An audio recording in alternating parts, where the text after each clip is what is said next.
제목은 종 같은 왕, 왕 같은 종. 예.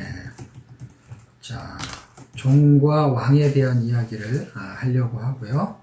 그 다음에 본문은 요한복음 1장 14절 우리 다 같이 합독하도록 하겠습니다. 시작.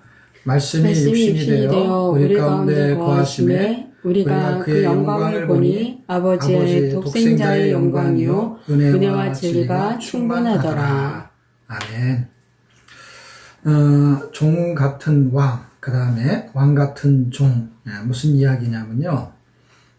쉽게 말하면 왕이 종 노릇을 하기 때문에 실제는 왕인데 종처럼 보이는 거예요. 그리고 실제는 종인데 왕 노릇을 해서 왕처럼 보이는 거예요. 자, 그 부분을 통해서 하나님이 왕이신데 종의 형체를 취하셨어요. 그래서 종이 왕의 본체인데 종의 형체를 취했어요. 어떻게? 그 본체 자기를 그러니까 비우는 과정을 통해서 그 형체가 바뀌는 상황이 되는데, 그것을 요한복음 1장 14절에서는 이렇게 말해주고 있습니다.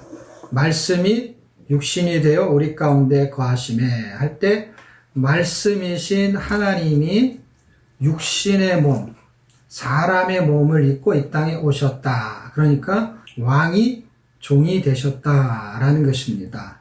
그것을 통해서 하나님이 이 땅에 오시는 그 목적이 도대체 무엇인가 라고 할 때, 종을 왕노릇하게 만들려는 목적이 있다는 것입니다. 그래서 그분이 왕인데 종이 되는 과정을 우리가 한번 살펴보고, 우리가 종인데 왕이 되는 왕노릇의 과정을 한번 살펴보려고 합니다. 그분은 어떻게 해서 왕이 종이 되었을까라고 했을 때, 하나님이 사람이 되었을까 했을 때, 그것은 빌립보서의 말씀이 되게 중요한데요. 일단 그분이 그 마음을 취했다는 거예요. 그 마음을 취했다는 게 되게 중요합니다. 그러니까 형식이 아니라 근본적인 마음을 갖는 거예요. 왕이라고 쓰는 게 중요한 게 아니고 종이라고 쓰는 게 중요한 게 아니라 마음에서 뭔가 마음가짐을 갖는 거예요. 원래 하나님의 신분이었는데 그분의 마음은 자기를 낮추시려고 작정을 하셨어요. 그래서 그는 근본 하나님의 본체시나 하나님과 동등됨을 여기지 않고, 그게 예수님의 마음이었던 거예요. 그리고 자기를 비워 처음에는 마음을 갖는 거예요. 어떤 마음? 자기의 신분을 낮추려는 마음. 그리고 두 번째는 그걸 실천하기 위해서 자기를 비우는 과정을 가졌던 것이죠. 그리고 세 번째는 뭐냐? 비웠으니까 채워야 되잖아요. 뭘로 채우냐? 종의 형체를 채우는 거예요. 이 과정을 거꾸로 하는 거죠. 종의 형체였던 우리가, 종의 본체였던 우리가 마음을 비우는 거예요. 그리고 그분을 받아들이는 거예요. 그래서 그분이 채워지는 거예요. 그러니까 나를 비우는 거예요. 근데 보세요.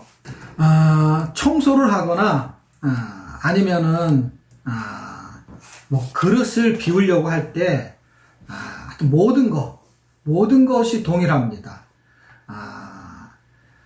좋은 게 있는 거를 비우고 나쁜 거를 담는 게 좋습니까? 나쁜 거를 비우고 좋은 거를 담는 게 좋습니까? 이 카톡 예배의 특징은 대답을 쓰는 거예요. 여러분이 뭐 아멘 이렇게 말할 수도 있지만, 이게 이제 아멘이 어떤 걸 말하는 건지를 잘 모르니까 이제 간단하게 이제 써주시면 좋죠. 그렇게 해서 이제 의사소통을 하면서 이제 예배를 드리는 거죠. 이 장점이 그거죠. 자, 그러면은 이제 여러분이 모를까봐 제가 얘기를 드리는 게 아니라, 이게 비우는 거를 실천하는 게, 마음은 그렇게 가질 수 있어요. 근데 그 비우는 과정이 쉽지가 않아서 제가 예를 들려고 하는 것 뿐이에요. 왕이 종 노릇하여 종처럼 보여요. 종이 왕 노릇하여 왕처럼 보여요. 이는 왕의 종노릇을 통해 종을 왕노릇하는 비밀을 설명하는 게 목적이에요. 그러니까 창조의 목적, 하나님의 형상을 회복하는 거예요. 왜냐하면 종의 형체, 그러니까 형상이에요. 그러니까 하나님의 형상이었어요, 우리가.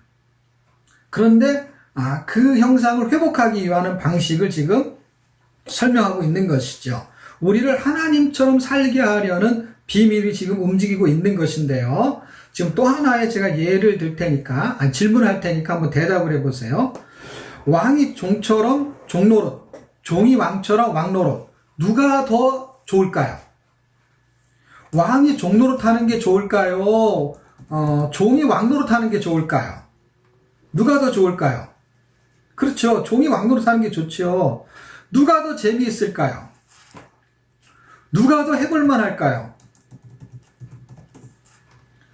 그러니까 예수님이 이 땅에 오셔가지고 인간처럼 사는 것이, 인간으로 사는 것이 힘든 거고, 우리가 이 땅에서 그분처럼 사는 게 쉬울까요? 아니, 좋을까요? 아니면 나쁠까요?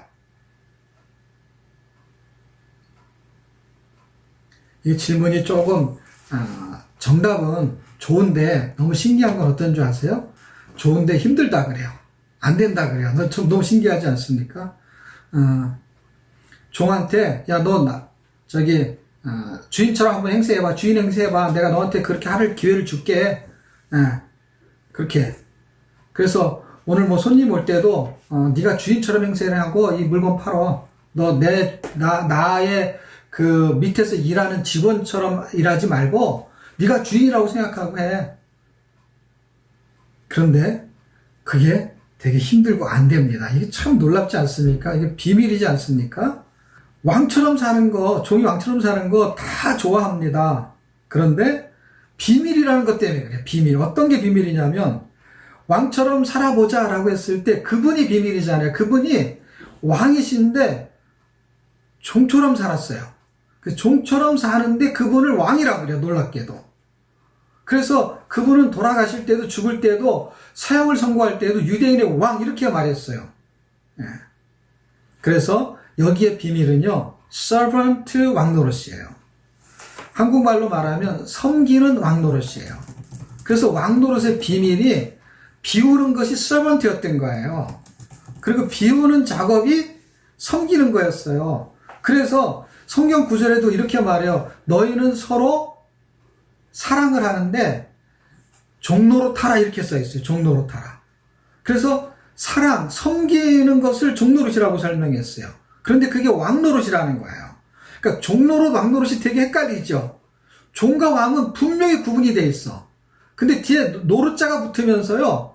왕이 아닌데 왕노릇하고 종이 아닌데 종노릇하면서 약간 이상해졌어. 그것을 정확하게 이해하기만 하면 됩니다. 그 이해하는 거 우리 쪽에서 이해하는 게 아니라 예수님 쪽에서 하는 걸 이해하셔야 돼요. 어떻게 해요? 하나님의 본체가 종의 형체를 취했어. 이것처럼. 그러니까 인간이 하나님의 형체를 취하는 그 방식을 똑같이 해야 되는 거예요. 그러니까 이는 육신이 말씀이 되게 하고 종의 형체를 하나님의 형상으로 회복시키려는 거, 이 핵심을 놓치지 않아야 돼요. 그러면서 빌립보서 2장 5절에서 8절을 제가 읽어드릴 테니까 성경 구절이 가장 중요해요. 왜냐하면 제가 설명하는 거는 성경 구절을 이해시키려는 것 뿐이지 여러분이 읽어서 이해가 되면 설명이 필요가 없기 때문에 그렇습니다. 너희 안에 이 마음을 품으라. 그러니까 그분이 왕인데 종이 된 마음을 품으라 이 말이에요. 그리스도 예수의 마음이니, 그리고 제가 설명했잖아요. 그분이 왜 그 마음을 품었느냐? 그것은 우리를 왕노릇하게 만들려는 거예요. 근데 우리가 생각하는 왕과 그분이 생각하는 왕이 다르기 때문에 그걸 이해하셔야 돼요. 그는 근본 하나님의 본체시나 하나님과 동등됨을 취할 것으로 여기지 아니하시고 오히려 자기를 비우는 게 힘든 거예요. 종의 형체를 가지사 좋은 걸 비우고 나쁜 걸 취했다는 거예요. 그것은 이유가 뭘까요? 우리에게 좋은 걸 취하게 만들려는 거예요, 목적이. 그러니까 이렇게 말하면 정확한 예는 아니지만 비슷한 예는 돼요.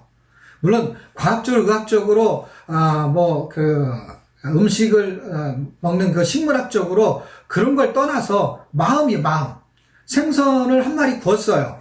그랬을 때 아이들은요, 몸통을 되게 좋아해요, 몸통. 그 살이 많은 거, 살탱이. 그런데요, 엄마는 이렇게 말합니다. 나는 꼬리하고 머리가 좋아. 물론 머리에 영양가가 있는지 그런 건 모르겠어요. 그런 게 중요한 게 아니라, 그 머리하고 꼬리를 먹는 그 엄마의 마음을 지금 말하고 싶은 것이지, 영양가를 말하고 싶은 게 아니에요. 그러면, 엄마의 마음은 안 좋은 걸 취한 것이죠. 그리고 좋은 거를 주기 위해서. 그렇게 이해할 수 있다면, 물론 그것이 정답이고 그것이 정확한 이해라고 말할 수는 없지만, 그냥 마음을 설명할 때는 그 이해가 되는구나. 이렇게 이해를 시킬 수 있습니다. 그래서 사람들과 같이 되셨고, 불편하죠. 사람들이 신이 하나님이 된 게 불편한 것이죠. 자식을 키우기 위해서 불편한 걸 감수한 게 그게 부모의 마음이죠. 그래서 사람의 모양으로 나타나사 자기를 낮추시고 죽기까지 복종하셨으니 곧 십자가의 죽으심이라. 네, 이게 구원의 이제 복음인데요. 자, 로마서 6장 6절에서 10절도 제가 한번 읽어드릴게 보세요. 왕노릇 종노릇. 우리가 알거니와 우리의 옛사람이 예수와 함께 십자가에 못 박힌 것은 죄의 몸이 죽어 다시는 우리가 죄에게 종노릇하지 아니하려 함이라. 자, 보세요. 종노릇하지 말라 그러는데요. 이제 어디가에서는 또 종노릇하라 그래요. 그러니까 어떤 거에 종노릇은 하면 안 돼. 근데 어떤 것은 종노릇을 해야 돼. 그러니까 죄한테는 종노릇하면 안 돼. 죄가 시키는 건 하면 안 돼. 근데 의가 시키는 건 해야 돼. 그래서 의의 종노릇은 해야 돼. 의의 종노릇은 그게 왕노릇이고, 죄의 종노릇은 그게 종노릇이야. 예, 헷갈리시면 안 되는데, 어쨌든 표현이 단어가 똑같아서 그래요. 이는 죽은 자가 죄에서 벗어나 의롭다 하심을 얻었음이라. 만일 우리가 그리스도와 함께 죽었으면 또한 그와 함께 살 줄을 믿노니, 이는 그리스도께서 죽은 자 가운데서 살아나셨음에 다시 죽지 아니하시고 사망이 그를 주장하지 못할 줄 알매니라. 그가 죽으심은 죄에 대하여 단번에 죽으심이요 그가 살아계심은 하나님께 대하여 살아계심이라. 그래서 우리가 죄에서 해방되려면요 죽어야 돼요. 그래서 우리가 죽었어요, 그리스도와 함께. 그런데 왜 또 죄의 종노릇 합니까 할 때, 또 죄를 집니까 라고 할 때, 그 죄는요 우리가 사망에 이르는 죄가 아니에요. 그것은 회복할 수 있는 죄예요. 왜? 그분은 다시 그 죄 때문에 죽지 않아요. 그분의 의 때문에 우리가 죽지 않아요. 그래서 우리의 죄 때문에 사망이고, 그 사망은 죽어야만 해결이 되기 때문에 죽었어요. 법적으로 죽었어요. 우리가 이제는 왜 의의 종이 되어야 되냐? 의가 시키는 일을 해야 되는 거예요. 그래서 의가 시키는 일을 하는 의의 종은 그게 왕노릇이라는 거예요.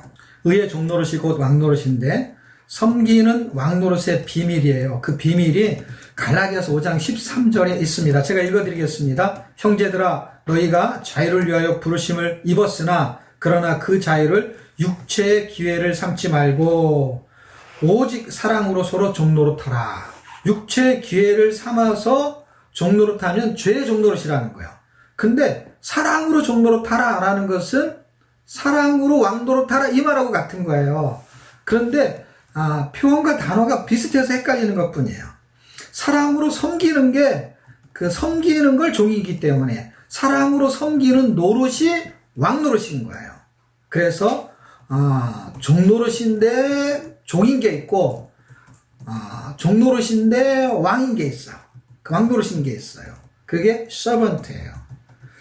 자, 저는 종이라는 거는 주인에 비교할 때 종이에요. 근데 우리 물건 중에도 종이라는 게 있어요, 종. 그래서 옛날에는 종 치잖아요. 종 쳤다 그러면 뭐 수업이 끝났다든지 종 쳤다, 땡 쳤다. 그래서 땡 할 때 안 좋은 표현을 많이 쓰기도 하는데, 이 종의 역할이 굉장히 여러 가지로 많이 있었습니다. 제가 옛날에 고등학교 시절에 저희 교회에는 종탑이 있고 종이 있었어요. 그러면 이렇게 줄을 잡아 당기면은 종이 울려요. 타종을 하죠.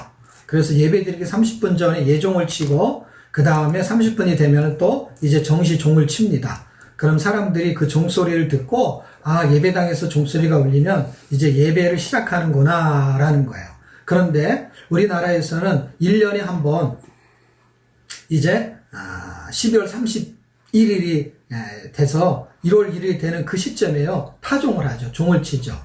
주로 종로에 있는 보신각에서 종을 치는데 그건 줄을 잡아당겨서 치는 게 아니라 큰 나무 같은 걸 이렇게 밀어가지고 종을 칩니다. 근데 종이 커요. 그런데 보세요. 종이 크다고 소리가 큰 게 아니에요. 그러니까 종이 크지만 그 종이 큰 소리를 내려면요. 그 안을 비워야 소리가 크대요. 근데 보세요. 종이 이만한데 안에는 요만큼만 비워져 있어. 그렇게 이렇게 두툼해. 그럼 종을 치면 둥 이렇게 소리가 나요. 근데 이게 더 얇아가지고요. 이 속 안이 많이 비어 있잖아요. 그러면은 살짝만 쳐도 울림이 크다고 합니다. 그러니까 우리가 많이 비워질수록 말씀에 대한 울림이 큰 것이죠. 종은 자기를 비워야만이 왕의 소리가 크게 나는 거예요. 왕 울림. 그러니까 저 사람은 저렇게 섬기는데 굉장히 귀하다라고 볼 수 있는 것은 비워졌기 때문인 거예요. 비워졌기 때문에. 뭘 비우냐? 자기를 비우는 거예요. 바울이 엄청나게 실력이 있었어요. 그 실력이 있는 걸 비워버렸어요. 어떻게 비웠냐? 배설물로 비워버렸어요. 그리고 그리스도를 채웠어요. 비울 때 울림이 크다는 것입니다. 저는 예화를 하나 들고 오늘 예배를 마치려고 합니다. 그리고 결론을 내려고 합니다. 그래서 예화는 제가 설명하는 것보다 읽는 게 훨씬 빠르기 때문에 그냥 쭉 읽어드리니까 더 나을 것 같아요. 이야기시로 하게 되면 길어요. 오래전 일이긴 하지만 실제 여러분들도 제 얘기를 들으면 이것은 신문에 아주 기사가 잘 났던 내용 중에 하나입니다. 자, 1985년 2월 참치잡이 원양어선인 광명호라는 게 있었는데요. 그 광명호가 출항을 했어요. 부산항을 떠나 인도양 어장에 도착한 것은 그로부터 한 달 후, 3월쯤 되겠죠. 그곳에서 약 7개월, 그러면 한 10월 달 동안 400여 톤의 참치를 잡은 전재용 선장은 평소에 비해 좋은 어획고였기 때문에 아주 기분이 좋은 귀향을 결심했습니다. 자, 이제 돌아오는 길에 싱가포르 동북쪽 200마일 지점에 남중국 해상을 지난 무렵이었습니다. 선장님, 저게 뭡니까? 당직 항해사가 선박 좌측으로 떠내려가는 작은 목성 한 척을 가리켰습니다. 그날따라 파도가 무척 높았기에 목선은 파도가 내려가면 보였다가 파도가 올라오면 사라지기를 반복했습니다. 보트 피플이 이미 분명했습니다. 속도를 낮추며 광명호가 목선에 다가가자 배 위에 사람들이 손과 옷을 벗어 흔들어 댔습니다. 베트남이 패망한 지 10년, 베트남 전쟁이 60년 초거든요. 10년 동안 전쟁을 벌이고 그 전쟁이 끝나고 나서도 10년이 됐으니까 80년대가 된 것이죠. 그럼에도 불구하고 당시만 해도 공산 베트남을 탈출하는 보트 피플이 줄을 잇고 있었습니다. 어떻게 할 것인가를 놓고 고민한 전 선장은 즉시 간부 선원들을 소집했습니다. 긴급 회의에서 못 본 척 할 것이냐 아니면 구조할 것이냐를 놓고 논쟁이 벌어졌습니다. 출항 전 회사의 지시사항은 보트피플은 보더라도 무시하라는 것이었습니다. 그러나 전 선장은 고민 끝에 자신이 전적으로 책임을 지기로 하고 간부들의 동의하에 구조 쪽으로 결정을 내렸습니다. 구조가 시작됐고 사람들은 하나 둘씩 끌어올렸는데 약 10명쯤 되는 줄 알았는데 난민이 선창이 열리자 무더기로 나오면서 사방이 캄캄할 때까지 다 구조하고 나니 총 96명이 되었습니다. 그 중에 임신 8개월째인 임산부도 있었습니다. 선원 24명이었던 광명호에 승선 선원이 이제 120여 명을 불어나자 전 선장은 우선 남녀노소와 환자를 구분하고 식량과 식수 재고 파악에 나섰습니다. 조리사는 수일간 굶은 난민에게 갑자기 밥을 먹일 수 없어 우선 따뜻한 우유와 잼을 바른 식빵을 나눠주었고 선원들은 자신의 침실을 난민 부녀자들과 어린이들이 생활할 수 있도록 비워주고 자신들은 기관사 침실과 통신실에서 단체 숙박을 했습니다. 상황 보고를 본사에 하니 예상대로 본사는 난민들을 부산항에 입항시키지 말라라는 지시를 보내왔습니다. 하지만 그들을 도저히 그대로 놔둘 수 없었던 전 선장은 보트피플 96명 전함과 함께 그해 11월 부산항에 입항했습니다. 어쩔 수 없이 그들을 받아들일 수밖에 없었던 우리나라 정부는 난민들을 부산 적14사 난민보호소에 수용했습니다. 그리고 선장은 원래 계약 기간은 10년이었지만 회사의 지시 불이행으로 사실상 해고를 당했습니다.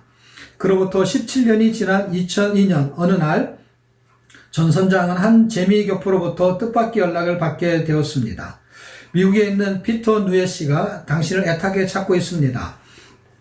당시 전 선장의 결단으로 목숨을 건진 베트남인들이 그 은혜를 못 잊어 오랫동안 그를 찾던 중 마침 연락이 닿자 미국으로 전 선장 가족을 모두 초대했다는 것입니다. 전 선장이 입국장에 모습을 나타내자 입술이 타 들어갈 만큼 애타게 기다리던 누엔 씨는 그 길로 뛰어가서 전 선장을 왈칵 끌어안았습니다. 캡틴, 저는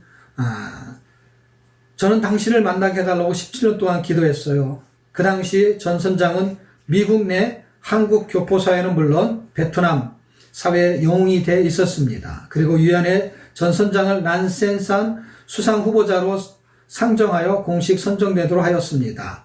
난센상은 유엔의 노벨 평화상으로 불리기도 한다고 합니다. 예, 여러분 쉽지 않은 결정을 통해서 그는 일터를 잃어버렸습니다. 그럼에도 불구하고 그는 바다에서 왕노릇을 하였던 것입니다. 96명을 섬기는, 원래 선장으로서 23명의 선원들을 섬기는 일을 했어요.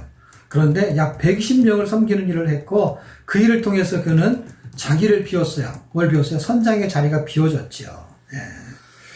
참 쉽지 않은 일입니다. 이렇게 설교하는 사람이나 설교를 듣는 사람, 모든 사람이 이런 결정을 할 수 있나? 당연히 쉽지 않죠. 그럼에도 불구하고 예수님은 이보다 더한 것을 행하고 우리한테 그런 삶을 살기를 원하고 있다는 것입니다. 그러니까 종이 왕처럼 살지 못할 때 그것을 북한에서는 뭐라 그러냐? 그 종을 종갓나 이렇게 말합니다. 좀 대단하죠. 종처럼, 그럼 왕처럼 사는 종을 뭐라고 하냐? 제가 만든 거예요. 왕갓나. 종갓나가 있으면 왕갓나도 있어야죠.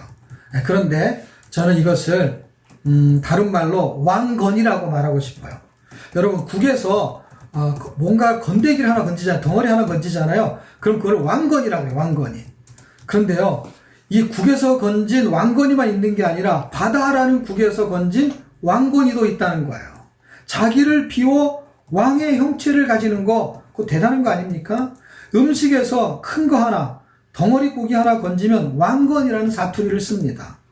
오늘 점심에서 여러분 왕건이 하나 건지시고 세상 바다에서 왕건이 하나 건지는 왕노릇 예수살이 되기를 주의 이름으로 축복합니다. 아멘.